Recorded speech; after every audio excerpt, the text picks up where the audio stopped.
कोयटा में वाक़ कासी कब्रिस्तान में सरकारी हुक्काम की जानिब से चंद रोज पहले रात की तारीकी में लाकर दफन की जाने वाली 13 लाशों के हवाले से एक नया तनाज़ा खड़ा हो गया है। बलोच यकजहती कमेटी की सरबराह डॉक्टर महारंग बलोच का कहना है कि जिस खुफिया अंदाज में लाशों की अंधेरे में तदफीन की गई वो इन खदशात को तक़वियत देता है कि ये लापता बलोच अफराद की लाशें थीं जिनको जाली मुकाबले में मारा गया। दूसरी जानिब वज़ीर आला बलूचिस्तान सरफराज बुगटी का कहना है कि ये लाशें उन सफाक दहशत गर्दों की थीं जो जाफर एक्सप्रेस के अगवा और मुसाफिरों के कत्ले आम के बाद बोलान के इलाके मुश्काफ में फौजी ऑपरेशन के दौरान मारे गए थे। याद रहे कि 11 मार्च 2025 को बलोच अलैदगी पसंदों ने एक मुसाफिर ट्रेन पर हमला करके इसे यरगमाल बना लिया था और इसमें सवार 26 अफराद बशमूल 18 फौजी एहलकारों को बेदर्दी से कत्ल कर दिया था। पाकिस्तानी फौज ने जवाबी कार्रवाई में 33 शिदत पसंदों की हलाकत का दावा किया था। ट्रेन हमले के बाद सिक्योरिटी इदारों की जानिब से बलूच शिदत पसंदों के खिलाफ ऑपरेशन में तेजी देखने में आई है। बीबीसी की एक टीम ने 13 लाशों की तदफीन के हवाले से पैदा होने वाले तनाज़े के बाद कासी कब्रिस्तान का दौरा किया और मुतल्लिका हुकाम से हक़ाइक़ जानने की कोशिश की।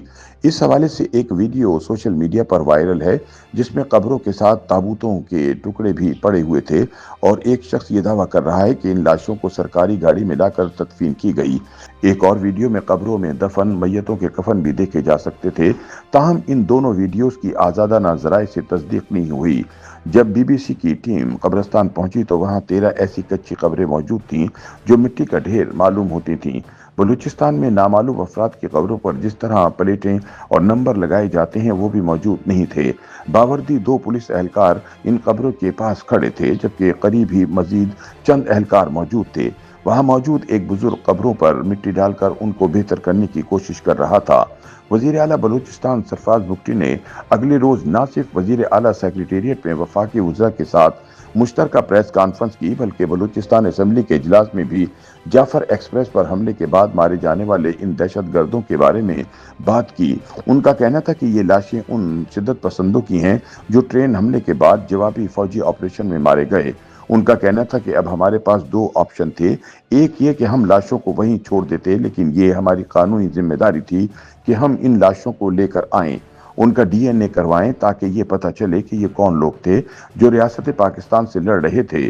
उन्होंने कहा कि इन लाशों को ईदी फाउंडेशन के हवाले किया गया जिन्होंने हर लाश के साथ एक प्लेट और एक नंबर लगाकर इन्हें अमानतन दफन किया ताकि अगर किसी की शनाख्त होती है और इसे कोई ले जाना चाहे तो ले जा सके।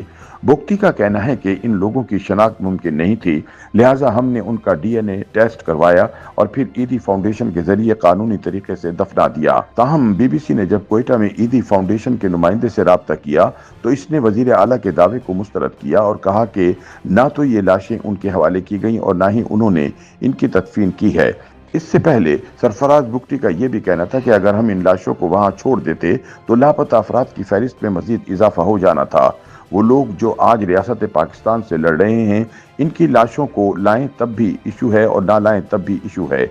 उन्होंने कहा था कि अगर किसी की लाश की शनाख्त होती है तो कानूनी तरीके से इसे अहले खाना ले जा सकते हैं, लेकिन रियासत पाकिस्तान का आइन और कानून रियासत पाकिस्तान के खिलाफ लड़ने वाले दहशतगर्दों की तारीफ करने की इजाजत नहीं देता। इस हवाले से बलोच यकजहती कमेटी की महारंग बलोच का कहना है कि अगर हुकूमत के बकौल ये लोग शिद्दत पसंद थे तो इनकी तदफीन के हवाले से कानूनी तरीका क्यों इख्तियार नहीं किया गया और लाशों को अंधेरे में दफन क्यों किया गया। उन्होंने कहा कि अंधेरे में उन लोगों की तदफीन से हमारे इन खदशात को तक़वियत मिलती है कि ये अफराद पहले से जबरी तौर पर लापता किए गए थे जिनको जाली मुकाबले में मार दिया गया। उनका कहना था कि कासी कब्रिस्तान में जिन लाशों को पुलिस की जानिब से दफनाया गया है हम उनकी कब्र कुशाई करके सारी लाशें निकलवाएंगे। बलोच यकजहती कमेटी और लापता अफराद के रिश्तेदारों की तंजीम voice for Baloch missing persons की जानिब से भी सोशल मीडिया पर दावा किया गया कि 23 नामालूम अफराद की लाशें कोयटा लाई गई हैं, इसलिए लापता अफराद के रिश्तेदारान इनकी शनाख्त के लिए सिविल अस्पताल पहुंचे। 18 मार्च को एक्स पर जारी किए गए बयान में कहा गया कि फोर्सेस ने आज 23 मसख्शुदा लाशें सिविल अस्पताल कोयटा मुंतकिल की हैं। फोर्सेस का दावा है कि ये मुकाबले में मारे गए हैं लेकिन हमें खदशा है कि ये लाशें जबरी लापता अफराद की हो सकती हैं। اس لیے لاپتہ افراد کے لواحقین ان لاشوں کو دیکھنے کے لیے سول اسپتال کوئٹہ ضرور جائیں۔ اس بیان اور بلوچ یکجہتی کمیٹی کی کال پر لوگوں کی بڑی تعداد سول اسپتال کوئٹہ میں جمع ہوئی اور مطالبہ کیا کہ لاشوں کی شناخت کی اجازت دینے کے علاوہ انہیں ان کے حوالے بھی کیا جائے۔ بی بی سی کی ٹیم جب سول اسپتال کوئٹہ پہنچی تو پولیس سرجن تو دفتر میں موجود نہیں تھے، تاہم وہاں اسپتال کے 2 اہلکاروں نے بتایا کہ جن 23 افراد کی لاشوں کی آپ بات کر رہے ہیں انہیں سول اسپتال کوئٹہ کے مردہ خانے میں لایا ہی نہیں گیا۔ ایک اہلکار نے نام ظاہر نہ کرنے کی شرط پر بی بی سی کو بتایا کہ 3 روز قبل 23 افراد کی لاشیں کوئٹہ ضرور لائی گئی تھیں، لیکن وہ سول اسپتال نہیں لائی گئیں۔ انہوں نے بتایا کہ یہ 23 لاشیں گرمی کی وجہ سے خراب ہو چکی تھیں۔ نہ صرف یہ ناقابل شناخت تھیں بلکہ زیادہ دیر گرمی میں پڑے رہنے کی وجہ سے ان میں کیڑے بھی پڑ گئے تھے۔ تاہم وہ یہ بتانے سے قاصر ہے کہ ان لاشوں میں سے 13 کی تدفین کاسی قبرستان میں ہوئی تو باقی 10 لاشیں کہاں گئیں۔ سول اسپتال کوئٹہ کے ایک اہلکار نے نام ظاہر نہ کرنے کی شرط پر بتایا کہ جب احتجاج ہوا تو مردہ خانے میں صرف ان 5 حملہ آوروں کی لاشیں موجود تھیں جن جعفر ایکسپریس پر حملے میں مارے جانے والے مسافروں کے ساتھ سول اسپتال کوئٹہ کے مردہ خانے میں لایا گیا تھا۔